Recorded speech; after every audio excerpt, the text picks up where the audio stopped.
Hola todos, how we doing? Welcome to Winter Wonderland. If my face is all red, I was just outside shoveling a little bit. My hair's kind of messed up too, but so what? We obviously did not have class today, so I like to stay on track. What I'm going to do is walk through the slides, and then on Thursday, I'm going to answer questions. Okay? First, Chapter 1, Introduction. This is Professor Tootin and Professor Solomon. They're talking about this horizontal revolution. So what the heck are they talking about? Objectives, broadly speaking. We're going to talk about social media, or what are social media, or media that is social. We're going to talk about the social media value chain, Web 2.0, the major channels, the software, all this good stuff.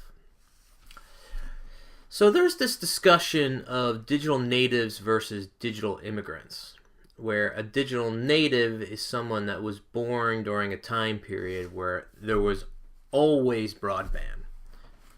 So you're native to the internet, you're native to this wired world, where a digital immigrant like myself actually was alive for a long time before. And I'm going to put these slides up, but you notice that there's some nice notes here on the bottom of the slides. But I'm going to put this PowerPoint deck up on Blackboard as well. Web 2.0. You had a nice history lesson in last Thursday's class. I don't have to hammer this all that much. So this is that horizontal revolution that they were talking about, where in the past, media used to be one way. We used to get it directly from a newspaper, a magazine, the radio station, the television station. And it was a one-way flow, top down, without any interaction from the people really watching. Social media is two-way. A lot of information bubbles up, some things come down, but it's often shared from person to person in a C to C kind of a format. So that's this horizontal revolution that they're talking about. I actually don't like the horizontal revolution term. I like bottom up, because it makes more sense when we talk about top down old media and bottom up social media. But horizontal revolution, I've heard this phrase a number of times. So in this bottom up world, we have synchronous versus asynchronous. Okay? Mm-hmm. Asynchronous is what email is. You send an email, you get a response back at a different time. You send a text, you get a response back at a different time. For the most part, Facebook can be considered asynchronous. Even though Twitter is the most real time, Twitter's still asynchronous. But this asynchronous nature is how, as per the history lesson we had, the internet was founded, or why the internet was founded. Synchronous is live. When we're in our classroom, it's a synchronous classroom. When you're on a telephone call, it's a synchronous conversation. It occurs in real time. Skype, FaceTime, they are synchronous interactions. Throughout the semester, we're going to see all kinds of stats like this. Okay. Facebook's big. Social behavior and the philosophy of participation. There's no question that if you're going to have this bottom-up horizontal revolution, if you do not have a culture of people wanting to be involved, you're not going to have truly social behavior. This is really where the heart of the chapter is, talking about the zones. And we're going to spend a lot of time on the zones. And one of the reasons why I enjoy this book so much is because of this conceptualization of the Wild Wild West.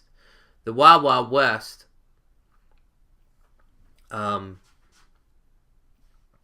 if we think about the internet with this non-stop craziness of... Hold on one sec. As I was saying, one of the reasons why I like the book so much is the zones. It's a much better way to organize the Wild Wild West. I've taken these slides to corporations. They've even found them useful. All right. So here are the 4 zones. We have a community zone, a publishing zone, an entertainment zone, and a commerce zone. So the focus of communities is the social aspect of it. Something that we could never do before easily. We could have friends over face to face. We could write letters. We could do email one-on-one, but we couldn't talk to a bunch of people at the same time. So these social networking sites, they give us some kind of a social identity, a presence, a connection.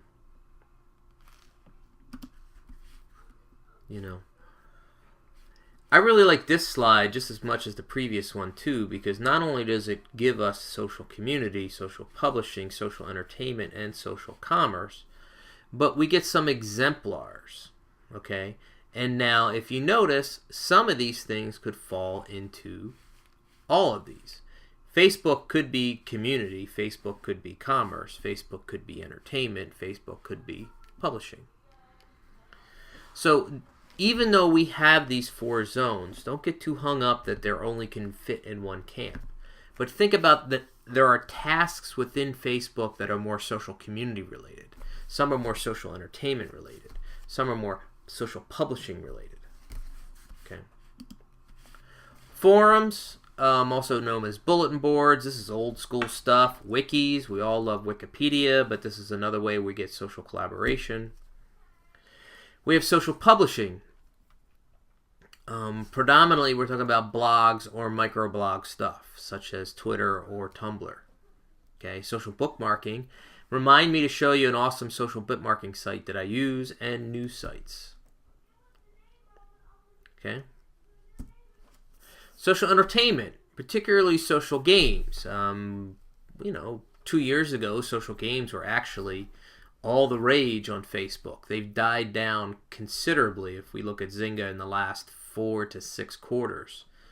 We're sick of Farmville. We're sick of Mafia Wars. We're sick of those things. We're starting to see some of these social entertainment things move towards more app-related as opposed to on this device here. And, Words with Friends or games like that, social entertainment. Social commerce. Now, this is, historically speaking, of all the zones the students trip up with the most. Okay? Reviews and ratings, all that stuff on Amazon that you go in and check out, and Yelp, this is social commerce. Commerce means eventually conducting business. It may or may not include the actual transaction for business. But deal aggregators, coupon sites, Groupon would fit in here. So this Web 2.0, none of this should be new to you given our discussion last week. It's a platform. We have contact. It's crowdsourced. We have network effects, meaning one person could post and they could post and they could post and so on and so on and so on. It scales, meaning that the more people within a network, the stronger the network effects. The scalability, how it gets bigger, happens exponentially. This idea of a perpetual beta, we'll get to that in the reputation economy. So the web is the platform. This Web 2.0 exists particularly in the mobile world because we can do so much of this stuff in the cloud. The cloud is just a metaphor. All that it means is you don't have to store everything on your phone or on your computer or on the hard drive locally. Your SkyDrive here with Seton Hall? User-defined content. We have all kinds of things that we decide what content we like. I do lots of taggings with bookmarks and on blog posts. So network effects and scalability, this is basically the same conversation, but Facebook is the more people that are on this social network, the more powerful it would be. You may or may not like Facebook as much as you did 2 or 3 years ago, but it's still the easiest way to keep up with all your friends, whether you like it all that much or not. This idea of a perpetual beta, and this is something that really Google fostered this culture, was that it was better to get product out even if it wasn't perfect. and therefore have the community have this back and forth ongoing improvement and continue releasing updates. It used to be the case where Microsoft would give us a new operating system every 5 to 8 years, and it was a really big deal, and it was a massive adoption, and people would wait in line. And now, firms, you buy a piece of software and you get little updates here and there. You don't have to wait for a massive new redesign of the entire thing. It's a constantly ongoing, continual development. And the reputation economy. And we're going to talk about this a lot more when we talk about content marketing. But a lot of people give things away for free because they want to build up their brand. They would rather give things away for free and have 75,000 followers on Twitter than charge people and have 2,500 people on Twitter. When we talk about the infrastructure of social media, well, we need social software, which is all the things that we listed in the zone 1, zone 2, zone 3, or 4. We need a device to interact, and we also need people to interact and to participate. One of the reasons why I got into social media was the ROI aspect of it. It's still not perfect, but it's significantly better than traditional marketing where calculating ROI was quite challenging. Now we have things like Bitcoin, and this is almost, if you look at this, this is an older image here, but they almost look like Bitcoins there. This is our standard definition of marketing. You guys are all familiar with the 4 Ps of marketing. Most of the time, social media gets lumped into the promotion P. The funny thing is that social media can also be the distribution. It could be place. Social media can determine price, such as Groupon, and social media is the product. So more than any other thing that I've ever experienced in studying marketing for the last 25 years, social media tends to amalgamate more across the 4 Ps than anything else. Some people are advocating that there's a 5th P that is very important to social media, that without participation from that bottom-up horizontal revolution, we got nothing. Top-down versus bottom-up. If you have this bottom-up world, and what they're not saying here, sometimes it's called the long tail. It used to be the case where you went into a record store and they only had a selection of 2,000 different records. Now you can go into iTunes, you can go into Amazon, you can go into the Google Play Store, and there's 1 million different records or recordings. So they're called micro markets. If you're really interested in the long tail stuff, I have a lot of really good books for you to read. So in the past, niche products were very hard to do retail-wise. They took up space. There was a lot of logistics involved. There wasn't that much buy-through. But now when you have a store like Amazon, you can have niche products until you're blue in the face. When we talk about overall strategy, and from slide 31 until we're done here, this is the last part of the chapter, really is talking about strategy. So why do we need social media? And it turns out that social media can really help with branding and promotion. It can really help with customer relationship management, service recovery. In my personal opinion, one of the best strategic reasons why to use social media is it is probably the best. Social CRM, customer relationship management, is one of the best strategic reasons why to use it. There has been some applications where social media has been very helpful with marketing research. Certainly with retailing, social and digital media has been helpful as well as a revenue stream. This is a really good slide. I mean, if you talk about the zones, this was the other slide that I often would bring with me when I go to outside and talk to people. And it gives us a continuum from left to right when you're staring at the slide, from old school top-down traditional marketing, mass media, pushed media, outbound, attention getting, yet at the same time there's no interactivity here. And when we go across towards the middle, we start getting a little bit more interactivity, we start getting a little bit more personalization, and then finally when we go all the way over to the right, we get social media, which is more niche oriented, it's more pull oriented, it's more inbound related. There's much more participation, there's much more dialogue. I mean, a blog, if no one reads the blog, it's just like one person talking to themselves in the closet in their bedroom, you know. There's really nothing there. But one of the blogs that I follow about Apple, this guy gets somewhere between 250 and 400,000 hits a day. And he tweeted out his Google Analytics at the end of November, and it showed 3.1 million unique visitors that month, just that month. So we're talking about big time cash. Social media objectives, marketing objectives, there's no question it can help with promotion. It can help with branding. It can help with other objectives. And we're going to spend a decent amount of time this semester because the strategic use of social media, the why or what, is what I care the most of this semester. Also, when we're talking about media, particular social media, we need to divide it into paid, owned, and earned media. Okay? Paid, owned, and earned. Paid media is you buying an ad in Time Magazine, you buying an ad for the Super Bowl.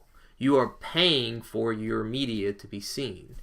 Owned media would be some media channel that you own yourself. Okay, if you go into Walmart, Walmart has their own TV network in there. That's an owned media. They show commercials in there. But a lot of companies have their own blog. A lot of companies have their own newsletter or a digital newsletter. That's owned media. Earned media, and this happens significantly more in the social world than it ever happened in the past, is when someone else outside the corporation talks about your company. If you think about it, this is sort of like public relations or PR, because this is one of the main objectives that PR tries to do. PR tries to talk to reporters, business reporters, New York Times, Wall Street Journal, and they try to get stories placed in an article of the Wall Street Journal without it having to be an ad. That's called earned media. So here we have the role of social media in the consumer purchase process. This is very straightforward. This is in pretty much every traditional marketing textbook, and it's an upside-down pyramid where the biggest goal and the easiest, the largest and broadest is you create awareness. You know, then hopefully there's some interest or desire that you might encourage trial. Hopefully you get purchase. Hopefully. And then hopefully you get long-term brand loyalty. Finally, to wrap up, we talk about more strategy-oriented things. Customer relationship management is the philosophy of trying to retain your existing customers as opposed to always going out and trying to find new customers. New customers tend to buy less than an existing customer. New customers tend to buy less frequently than an existing customers. New customers tend to buy, do less pro-social word-of-mouth behavior than an existing customer. You know, so existing customers are more profitable. Existing customers give you a better revenue stream. That is the philosophy of customer relationship management. I'd rather have a smaller set of customers that I get more revenue from as opposed to have a lot of customers that only buy from me once. So social CRM is just using social media to accomplish that philosophy. Service recovery is, you know, if a company does make a mistake and someone does start blabbing on Twitter, you can make up for your mistake. That's what social service recovery is, and you can do that through social media. And finally, we have retailing and e-commerce. Of course, we can do transactions through social media. All right, I know this is kind of fast, but I just want to do a quick overview. We are going to go through all this stuff on Thursday. I will be calling on you directly. You don't even have to raise your hand. So be prepared. Thank you for your time. Thank you for your energy. Enjoy the snow.